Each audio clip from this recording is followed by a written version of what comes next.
Hi everyone, so we're going to be learning about vector operations, and our vector operations can be broken down into scalar multiplication and vector addition. So those are the two we'll be looking at. So we'll start with scalar multiplication, just getting an overview. So scalar is basically the word for number in vectors. So our scalar can just be anything, 2, 20, and we'll go to that later. We'll see that's the number that's multiplied in front of our vector. So just a little definition here. So let our scalar be k, meaning just any number, and v be our vector. So if k, our scalar, is positive, then kv, our scalar times our vector, is going to have the same direction as v. If k, our scalar, is negative, then kv will have the opposite direction of v. Sorry about this glare here. So we'll just go through some problems here. So just kind of see what it looks like graphically. So we have 2v. So our scalar is just being multiplied by v. So this is just going to double v. And since 2 is positive, it'll be going in the positive direction of v. So we can see if I just double v there, this whole thing here is going to be 2v. If we have negative v, so we could think of our scalar here as being -1. So since it's a negative scalar, it's going to be going in the opposite direction of v. And since it's just 1, it's going to have the same magnitude as v. It's not going to expand or contract or anything like that. So negative v would be over here, just kind of like a reflection there.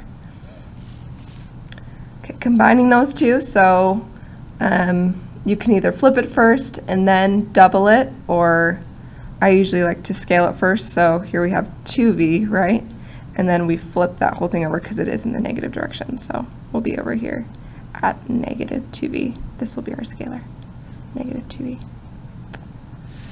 And then half of v, so just the opposite, right? We're going to be contracting here. So we're going to have a vector that's half the size of v. So we'll have this one here.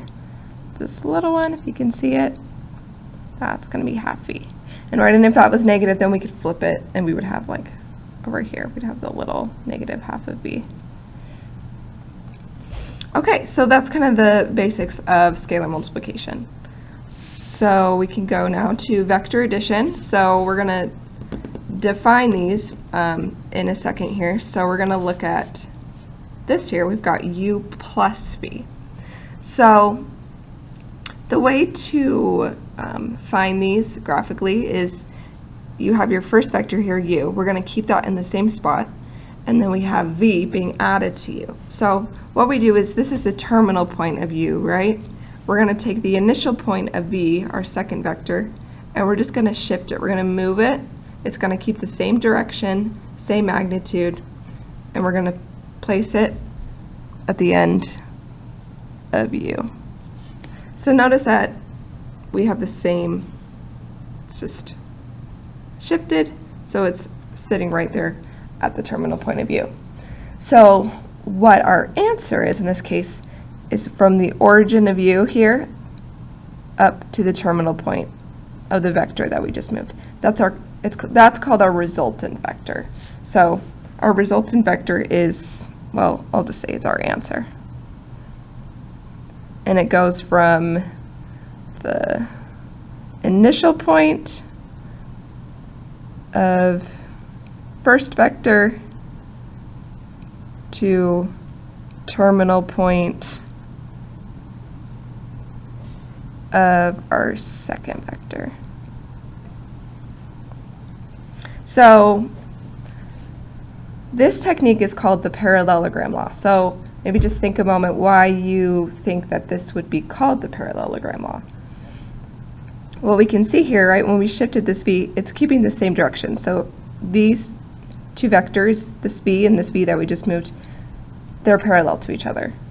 And if we think of u on this side, this is going to be parallel to that as well. So it creates this parallelogram here, and our resultant vector answer is the diagonal of the parallelogram. So parallelogram law, this is just our technique to find the answer in the diagonal of the parallelogram is our answer. Okay, so we'll shift on to some problems. So we've looked at it through graphs, so now this is going to be kind of how you calculate these algebraically. So vector operations hold a lot of the same qualities as just basic addition and subtraction. It's distributive, it's commutative. So we'll start here with 2u. So our vector is u is 1, 2. So we just have 2 times 1, 2 here. So we can just distribute. So 2 times 1 is going to be 2. 2 times 2 is 4. So our answer here will be 2, 4, our vector. Okay, so then we have negative u. So same idea. Just think of this as vector u being multiplied by negative 1. So negative 1 times 1 will be negative 1. And negative 1 times 2 is negative 2. That's our answer. Okay, so we'll have u plus v. So we've got 1, 2 plus 3, 1. So when we're adding vectors together like this, we add them in what we call component-wise. So we add corresponding components together. So 1 and 3 are both the first component of the vector. So we do 1 plus 3 is 4, and then 2 plus 1 is 3. And that's our answer. Okay, so then similar idea with u minus v. So 1, 2 minus 3, 1. So we'll do component-wise. So 1 minus 3 would get you negative 2. 2 minus 1 would get you 1. Okay, so now we're going to shift. We're just going to do a couple problems that will look more like your homework, and you'll be doing a little bit of graphing the vectors and also just solving them like we just did in your homework. So we'll just do both for these ones. So we have our vectors negative 2, 5, and w equals 3, 4. So 2v, so like we did before, this is going to be, I didn't leave a ton of room here, so 2 times negative 2, 5. 2 times negative 2, we just distribute. Negative 4, 10. Okay, so let's then draw this graphically. So we've got our v here, and it's just being doubled. And it's going to be in the positive, it's going to be in the same direction as v is facing because our scalar 2 is positive. So we'll just double this, right? So our vector here goes all the way to the origin. This is going to be 2v. And you can kind of check here too, right? We got negative 4, 10 is our answer. So if you go negative 4 up 10, that seems about right. Our terminal point of our vector should be at negative 4, 10. Okay.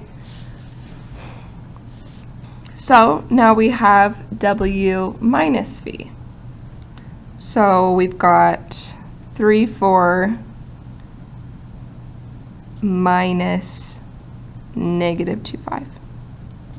Okay, so here we're going to go component-wise. So we've got 3 minus negative 2. That will give us 5. And then 4 minus 5, which is negative 1. So, at this point, you guys, you have your, if it's easier, to do algebraically than graphically, you have your answer. So you can always check at the end of sketching out your vector that you have your terminal point on 5, negative 1, or at least it looks close to it if you're not perfect at drawing graphs like me. So in this case, we have, we remember with addition, we just move our second vector, right, to the terminal point. So this is a little different because we've got minus v. So you can actually, we could pretend like it's plus v. There's a couple different ways you could go about this. If it was plus v, we would just move, so we'd keep w where it is. We would take this initial point of v and we'd move it onto w, right? But that would be plus v. So then from there, we'd have to flip it. So what I like to do is, since I know that this is minus v, I'll flip v. I know that's going to be going in the opposite direction, so I'll put v this way. And then from there, I'll move this, I'll shift it so that its initial point is on the terminal point of w. So this v is going to go up here, and see we're creating this parallelogram, right? This is parallel to this. This is minus v down here, so this is going to be minus v. And then from there, we want to sketch our resultant vector, or our answer, right? So we start here at the origin. It's this diagonal here, right? W goes to the terminal point of that vector we moved. So w minus v. And you'll see, right, that this is about 5, -1. This is 5, -1 right here, which was our answer. Just say 5, -1 to put it in component form. So yeah, just to recap, so remember you can move it first and then flip it, or you can just flip it and then move it. Okay, so this is the last one, so this is kind of a combination. You'll have to maybe, combine scalar multiplication and vector addition into one problem.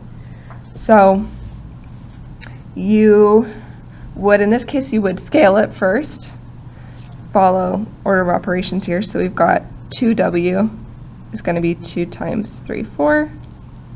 So 2 times 3 is 6, 2 times 4 is 8. And then we're going to add v onto this one, so this is plus our v, which was -25. 6 plus -2 is 4. 8 plus 5 is 13. Okay, so let's draw this out. So I think it's a little easier if we scale. We're going to scale w. So we know that w is 2w, so we're going to scale this to get 2w here. This is our 2w. And then we're going to add v. So we start with v, so v is our first vector here. We're going to keep that in the same place, and we're going to move 2w just up so that it's on that terminal point of v. So we've got 2w. It's parallel to this one. And then we're going to sketch our resultant vector. So we start at the initial point of v and go to the terminal point of the vector we just moved here. The diagonal of our parallelogram. So this here, this vector, this is w plus 2v. And you can see, right, there's this parallelogram. It's just that diagonal. And once again, we can check. So 413, that should be this point up here. Looks about right. This is about 413. So yeah, this is going to be pretty much what's covered on your homework here. So good luck, guys.